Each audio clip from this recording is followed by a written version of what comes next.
North Korea's Kim Jong-un is an unlikely figure for peace talks with South Korea.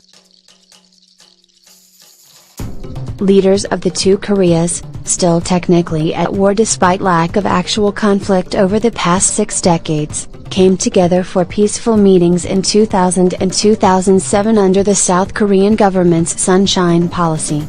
But today's leader in Pyongyang, the mercurial Kim Jong-un, wasn't in power then.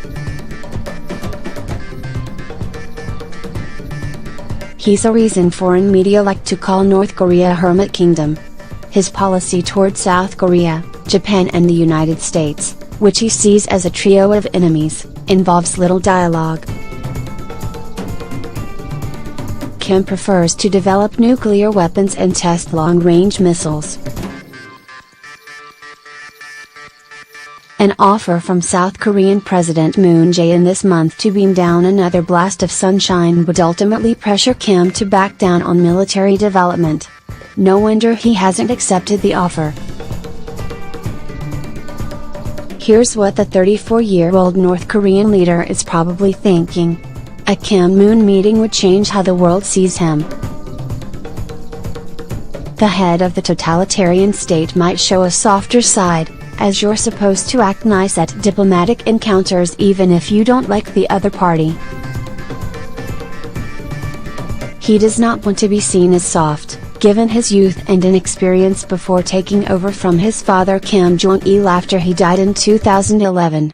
More significantly, the South Korean government will be chasing him to disarm, experts believe. The encounter proposed by South Korea would be part of Moon's two-track policy of combining pressure and engagement to get North Korea to end its nuclear arms program, says Stephen Kim, Korea scholar and University of California, Berkeley, PhD holder. South Korea is the most likely target of a North Korean missile. Kim doesn't want to disarm. By most scholars' accounts, he will develop nukes and missiles until he feels North Korea could fight off anyone regardless of what investment or aid he might get from Seoul as incentives to quit. The United States can't stop weapons development despite a surge in efforts this year. South Korea is proposing military and Red Cross talks with the North to stop all acts of hostility and let separate families meet for the first time since 2015, the Korea Herald Online says. The talks could also end loudspeaker broadcasts into North Korea, reopen communication channels and avoid miscalculation at the border, says Lee Farrett-Keesley, International Security and Political Economics Assistant Professor at the University in Seoul. Kim then might as well decline to engage Moon and just keep working on missiles, which he'd probably do even as talks went on. He would talk only if offered an upfront concession, such as the restart of the inter-Korean Ksong industrial complex or formal recognition it has credibly deployed nuclear ICBM capability, Easley believes.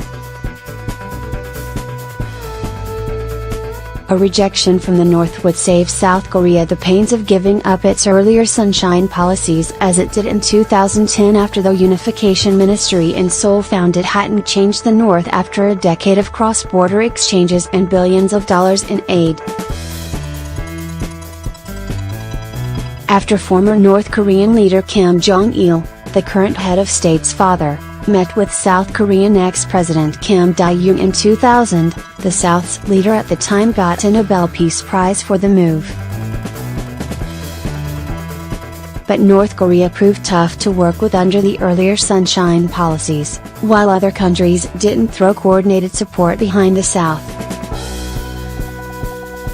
Moon should know because as former President Roh Moo-hyun's chief of staff he led the 2007 Inter-Korean summit that year. Even if Pyongyang does agree to talks, it will likely cheat agreements or disrupt cooperative efforts with its next missile or nuclear test, Easley says.